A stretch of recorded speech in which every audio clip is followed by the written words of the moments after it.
ये अप्रैल 1986 में बहार के दिन है और 3 साल से जलावतन भुट्टो की 33 साला बेटी ने सियासत में वापसी का ऐलान कर दिया है। उन्होंने पाकिस्तान आने के लिए 10 अप्रैल 1986 की तारीख भी दे दी है। इस ऐलान के बाद से ताकत के ईवानों में एक जबरदस्त बहस चल निकली है। क्या बेनजीर को वापस आने दिया जाए या उनको रोकने की कोशिश की जाए? इस बहस में वजीर आजम जुनेजो ने जियाउल हक को कायल कर लिया कि बेनजीर के इस्तकबाल को ना रोका जाए, क्योंकि उन्हें रोकने से आलमी सतह पर यह तासुर जाएगा कि पाकिस्तान में सियासी सरगर्मियों पर पाबंदी है। बेनजीर के इस्तकबाल को ना रोकने की एक वजह यह भी थी कि वो भुट्टो की फांसी के 7 साल बाद पीपल्स पार्टी की हकीकी मकबूलियत का इदराक नहीं करना चाहते थे। फिर 10 अप्रैल 1986 का दिन आया। बेनजीर भुट्टो लाहौर एयरपोर्ट पर उतरी तो हवाई अड्डे के गिरदा गिर्द लाखों अफराद जमा थे। लाहौर शहर में इतना बड़ा सियासी जुलूस इससे पहले नहीं देखा था। लोगों के हाथों में पाकिस्तान और पीपल्स पार्टी के झंडे थे और हर तरफ एक ही तराना गूंज रहा था।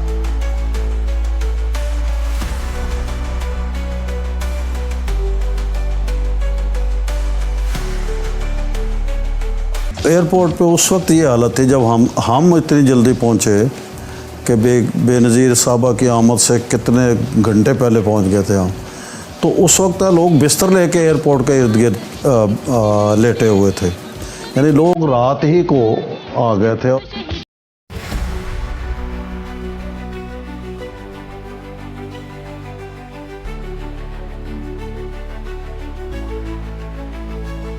लाहौर एयरपोर्ट से माल रोड से दाता दरबार और दाता दरबार से होता हुआ मीनारे पाकिस्तान पहुंचा तो दोपहर ढल रही थी। वो भुट्टो जिसे 7 साल पहले जियाउल हक दफन कर चुके थे, आज मीनारे पाकिस्तान पर पूरे कद से खड़ा था और आज वो तन्हा नहीं था। उसके सामने इंसानों का एक समंदर था और इस समंदर ने पीपल्स पार्टी के मुखालफीन को अपना मुस्तकबिल डूबता नजर आ रहा।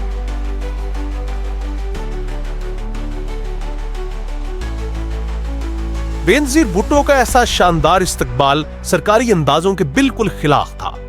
बेनजीर को अपने ज़ीमुशान इस्तकबाल से खुशी तो बहुत हुई, लेकिन असल में उनके लिए मुश्किलात की एक नई इब्तिदा भी यही थी। एस्टेब्लिशमेंट ने उनके बढ़ते कदम रोकने का फैसला कर लिया था। बेनजीर भुट्टो को रोकने के लिए जो इक़दामात किए गए, उनमें सबसे पहले तो उनकी किरदार कुशी की मुहिम शुरू की गई। उनके स्कैंडल्स बनाए गए। लाहौर में अपने इस्तकबाल के बाद बेनजीर पीपल्स पार्टी के रहनुमा फैसल सालेह हयात के घर पर ठहरी थी, इसलिए फैसल के साथ भी उनका स्कैंडल बना दिया गया। इन हालात में बेनजीर की वालिदा ने वही किया जो हमारे मुआशरे में माएं करती हैं। उन्होंने बेनजीर की शादी का फैसला कर लिया। इस दौर में कई लोग भुट्टो खानदान का दामाद बनने के ख्वाब देख रहे थे। बेनजीर को फैसल सालेह हयात से शादी का मशवरा भी दिया गया, लेकिन ये बेल मुंडे ना चली। सईदा आबदा हुसैन लिखती हैं कि फैसल सालेह हयात कम तालीम याफ्ता और बोर किस्म के आदमी थे, इसलिए ये मामला आगे नहीं बढ़ा। लेकिन इस दौरान नवाब शाह के घराने का रिश्ता, आसिफ जरदारी की वालिदा इन्नी बुखारी अपने बेटे का रिश्ता लेकर नुसरत भुट्टो के पास आई। आसिफ जरदारी का सियासी पसमंजर नहीं था, बल्कि नवाब शाह में वो कुछ साल पहले जिला कौंसिल का इलेक्शन तक हार गए थे, लेकिन उनका प्रॉपर्टी का बिजनेस दिन दुगनी रात चौगुनी तरक्की कर रहा था। नुसरत भुट्टो को यह रिश्ता पसंद आया और 18 दिसंबर 1987 को लियारी के किकरी ग्राउंड में दोनों की शादी हो गई। लेकिन शादी से भी बेनजीर की मुश्किलात कम नहीं हुई। उनके मुखालफीन उनकी छोटी से छोटी कमजोरी से भी फायदा उठाना चाहते थे, इसलिए बेनजीर हर कदम फूंक फूंक कर रख रही थी। यही वजह है कि उन्होंने अपने उम्मीद से होने की खबर भी मीडिया से छुपा ली। लेकिन जनरल जियाउल हक को तो यह खबर चाहिए थी, क्योंकि उनके लिए इसकी एक अहम सियासी वजह थी।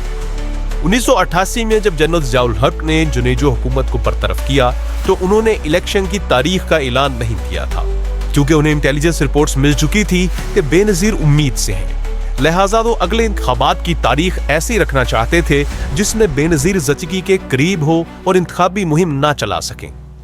इंटेलिजेंस को ये जिम्मेदारी भी सौंपी गई कि वो करीब दुरुस्त तारीख का पता चलाए। बेनजीर भी इस शरारत को समझ चुकी थी, इसलिए ढीले ढाले लिबास पहनती ताकि देखने वाले कोई अंदाजा ना लगा सके। मजीद ये कि बेनजीर ने मुख्तलिफ तरीकों से ये मशहूर करवा दिया कि वो नवंबर में मां मरने वाली है। यही खबर जुलाई में जनरल जिया तक भी पहुंची। हालांकि वो 30 मई को 90 दिन यानी 30 अगस्त तक इलेक्शन का ऐलान कर चुके थे। अब उन्हें अपने मंसूबे के तहत तारीख बदलना पड़ी। उन्होंने 20 जुलाई को नया ऐलान किया और बेनजीर की जचगी के महीने यानी नवंबर में इंतखाबात का वादा किया। तारीख की अजीबो गरीब जासूसी मुहिम जारी थी कि जनरल जियाउल हक का तैयारा हवा में फट गया और वो जाँ बहक हो गए। जियाउल हक के आखिरी 3 दिन की कहानी हम आपको पिछली किस्त नंबर 13 में सुना चुके हैं। पाकिस्तान ने 11 साल से स्याह सफेद के मालिक जियाउल हक की मौत के साथ ही पाकिस्तान में ताकत का खला पैदा हो गया। इस खला को 3 अफराद ने पुर किया जिन्हें उर्फे आम में स्ट्रेटजिक ट्रायंगल कहा जाता है। ताकत की इस त्रिकोण में सदर Ghulam Ishaq Khan, army chief general Aslam Beg और ISI chief general Hamid Gul शामिल थे। सदर पाकिस्तान गुलाम इसाक खां ने भी नवंबर में आम इंतखाबात की तारीख बरकरार रखी क्योंकि उन्हें बेनजीर के बारे में नवंबर ही की इत्तला मिली थी, लेकिन ये इत्तला गलत थी। बेनजीर की हिकमत अमली ताम कर गई और बिलावल इंतखाबात से 2 माह पहले 21 सितंबर 1988 को पैदा हुए और बेनजीर को इंतखाबी मुहिम चलाने का मौका मिल गया। पाकिस्तान की कहानी जारी है। 1988 के इंतखाबात एक तवील मार्शला के बाद के इंतखाबात थे। हमने पिछली किस्त में आपसे वादा किया था कि नवाज शरीफ और बेनजीर की इंतखाबी मुहिम्मात की ऐसी कहानी सुनाएंगे कि उनके पोस्टर्स तक देखकर आप शिश्तर रह जाएंगे। ये भी आपको बताएंगे कि जाग पंजाबी जाग का नारा पाकिस्तान में क्यों लगा, तब लगा, किसने लगाया और कैसे लगाया। लेकिन 1988 की इंतखाबात की कहानी इतनी दिलचस्प है कि एक किस्त में इसका अहाता मुमकिन नहीं। ये सब तफसीलात आपको अगली किस्त में बताएंगे और ये भी बताएंगे कि जहाजों से पोस्टर्स क्यों गिराए गए, उनमें क्या लिखा था और किसकी तस्वीरें थी।